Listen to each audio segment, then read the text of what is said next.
noong unang panahon, nang hindi pa nauuso ang baril, granada, at iba pang klaseng ng mga high-tech na pakikilaban.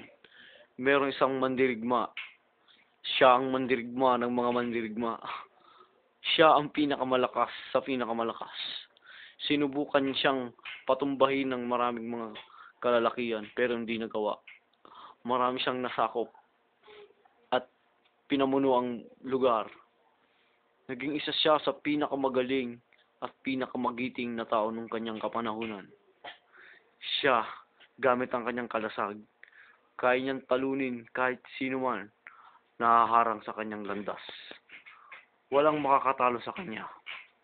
Dahil siya nga, oo, hindi kayo nagkakamali. Siya si Dato Arroyo, ang anak ng Presidente Gloria Macapagal Arroyo.